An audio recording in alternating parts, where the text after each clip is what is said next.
of residency. He's been here for 35 years. Born, raised, and seasoned. There you go, guys. Dan, take it away. Sounds good. Thank you, Annie. Do you see my screen where it has my good-looking picture on it? No? Oh, okay. All right, we'll just stick to the bad-looking one.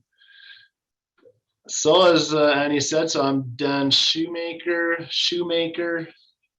I got a little, just gonna see how this, okay. There we go. There's me. Good afternoon, BNI. Is everyone excited? Right, you can speak up if you want. It's kind of like a little comedy session. So if you want to interrupt, if you want to heckle me, go right ahead. You're too easy to heckle, Dan. Sounds good. Well, today, great presentation. There's a disclaimer.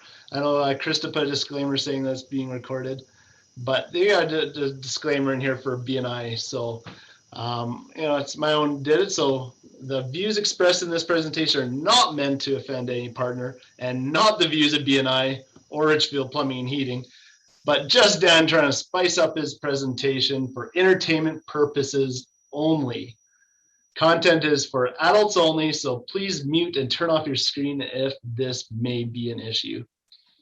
How many people are still, oh, did everyone leave? Oh, okay, no, we're still good. So I'm gonna present on my top 10 spring plumbing, just the tips. You know, everyone likes just the tips. Got a little note here. So if you, I'm gonna have a little quiz at the end, $100 giveaway. So make sure you take your notes because there's gonna be 10 tips and I'm gonna ask a skill testing question on each one. The winner gets $100. So it's a pretty good prize, hey? Okay, next slide. Okay, so warm and wet in all the right places. Anyone know what I'm talking about? Anyone? Water heater? Water tank. That's the one, Dave. Is that you, Dave? Unfortunately, yes. Am I co-opting that $100 with you? Sounds good. Good job. So I'm talking about water heaters. So this water heater is more likely an A.O. Smith or John Wood that Dave sells. So it's they can be really rusty. So you want to check your water heaters for signs of leaks, puddles, pipe fuzz. I mean, just the copper pipes start to leak at solder joints. Look for on the floor around the this is called a relief valve, so you want to check around there, the drain at the bottom, check for water signs or just like say signs of water. How long do you get hot water? So water heaters over time, they do start to lose how much their effectiveness. So water heater should at least be 15 minutes of full hot water, obviously more than that, but that should be the kind of the bare minimum. Some water heaters will only have like two minutes. And then, so that's something where we replace the dip tube. Test your water temperature. So some people have their water temperature way too hot and they might not realize that that's an issue, but it can be really harmful for like seniors and children. So they might not be aware of that. So make sure you're not having too hot of water. Okay, so number 9 is twist your nipples. So anyone know what I'm talking about there? Outdoor water bibs. Talking about shower heads. So these little gray things here, those are called nipples, or at least what I call them. So you can use your fingers, or a toothbrush, and I'll see if I can show you a little demonstration how you just kind of like rub your nipples like that. And you can use the toothbrush, get right in there. They corrode over time, right? So you can also use vinegar water in a Ziploc bag, kind of get rid of that a good hour, then helps it, makes it a little bit easier to clean it up. Install a water softener. Alan's the water expert. He'd be the one to know about this. But I personally don't recommend water softeners. I hate water softeners because they protect your plumbing. I make my money on plumbing repairs. So how am I going to make any money if you have a water softener in your house protecting your plumbing? So don't get a water softener. Protects your plumbing. Don't do it. This is a tip that a special tip just for you, Ryan, and other plumbers that a lot of plumbers don't even know. But a little bit of car wax on plumbing fixtures can really help out your plumbing fixtures, especially like if you've ever seen like the waterfall plumbing fixtures where you can see the water coming down. They look horrible. They look like the shower head after a year, right? So they look very corroded. But if you put a little bit of car wax on top of that, the water just slicks right off and you have a brand new faucet every time. Okay, so number 8, it is be careful where you squirt. Yeah, I know. So I'm talking about plumbing leaks, and not the leak on top of that toilet. I'm talking about leaks in the house. Leaks can occur at any plumbing fixture at any time. One thing, you gotta know where your main water shutoff is, because emergencies do happen and they can cause a lot of damage really quickly. Does your water meter stop?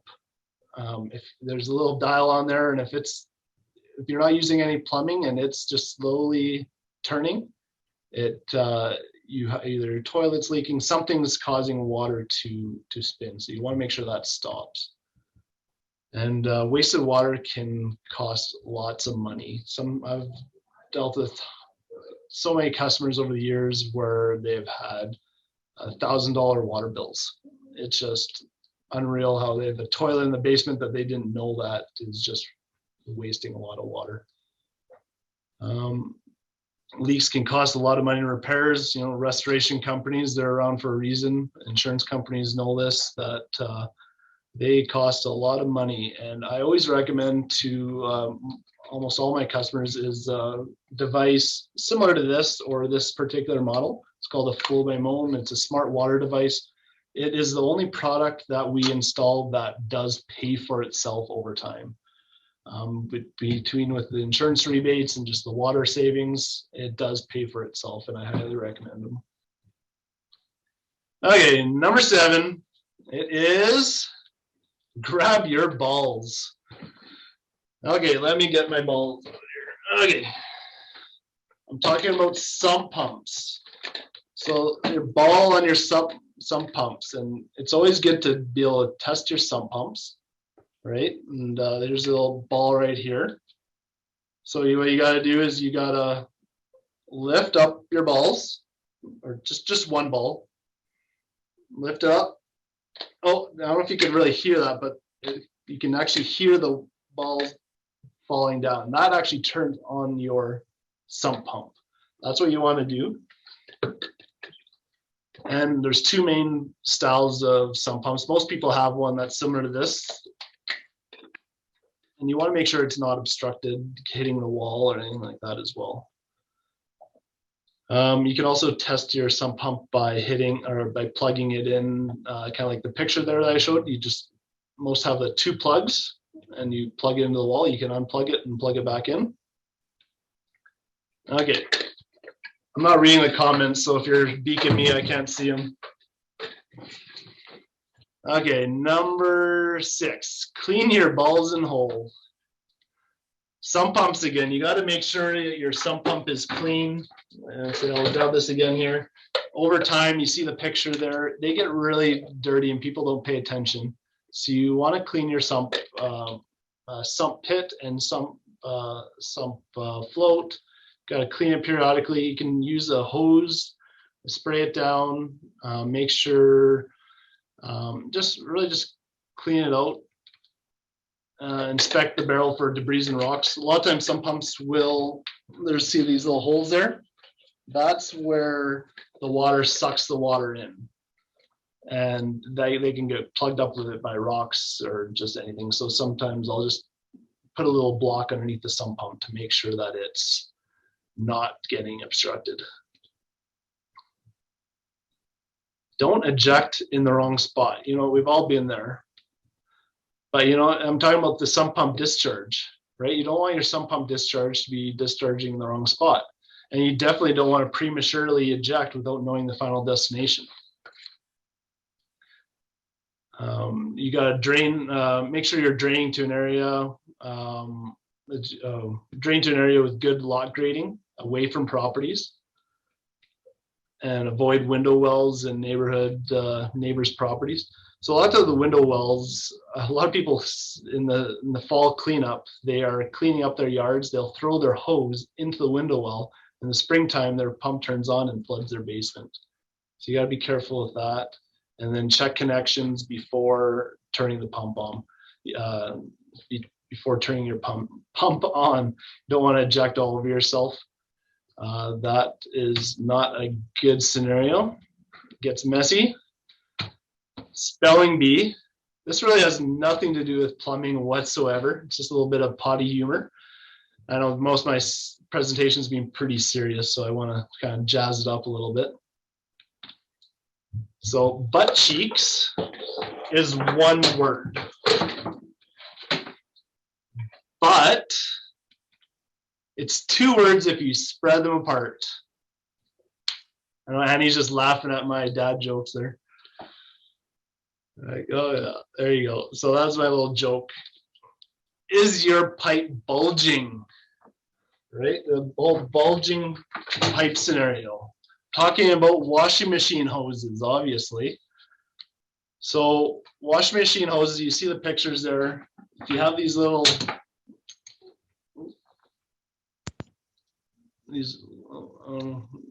does they get screwed up or just me? Oh, I think I'm good. Okay, so the washing machine hoses, a lot of people have these. They have a 5-year life expectancy. They have writing on the side that says how old they are and when they should be replaced. Take a look at that. You want to replace them with braided supply hoses like this in the picture. They last a lot longer. And a little fun fact, do you know that Richfield Plumbing, on each visit, we do a home inspection and we will check this for you. So no worries about your bulge. We will check and offer you if you want braid supplies. And never grab a bulge as it could explode in your hands. Just common sense, right? Okay, number 2, I'd tap that. What I'm talking about, obviously, is hose bibs or outdoor taps. Outdoor taps, a lot of people have like a hose bib that kind of looks like this in their house. When turning the hose bib on for the first time of the year, we get a lot of calls for it basically will rupture right here and they'll flood their whole house. And the reason is because the drain or the stop is right here and they turn their faucet on and now it leaks out here. So they had the big freeze in February. It waited, basically just waiting for you to turn your faucet on and then floods your basement as soon as you try to use it. So always be careful, check your basement. Vacuum breakers as well. So that's this little guy up on top here, it'll leak. So that's a fairly easy fix as well. And we always install a non-burst hose bib. So this here is a non-burst hose bib. So there's a difference between the one I showed you before is a non-freeze hose bib. So this is a non-burst hose bib. So even if you leave the hose on or if it does freeze, it actually puts the pressure outside the hose. So I always recommend non-burst. It's the only thing we install. And also hot and cold hose bibs are very popular as well. And number 1 is text me a pipe pick. So we make it very easy for customers to get in contact with us. We have, look at all the areas where we have circled on there, so you can either call or book or chat. Right on our website, this is, you can go into our client hub so you can see past invoices, quotes, pictures worth 1,000 words. So I always recommend, if you have any questions, we offer this all for free for customers. If they have any questions, even if they want to do the work themselves, I'm always willing to help them out. But it's always so much easier when we have a picture. So a great referral for me is like, hey, you know what? I don't really know about plumbing, but I know Dan. Why don't you send him a picture? It's right on his website. Text and then go from there. Perfect. I'm done. Hopefully I didn't offend anyone. And if I did, whatever. Look at the PS on the bottom of the screen. There is no prize. I totally just lied. But you're supposed to take notes anyways. So hopefully I got a few guys to take notes. And yeah, that's all I have. If you don't have any time for questions, but if you want to beak me or say you can.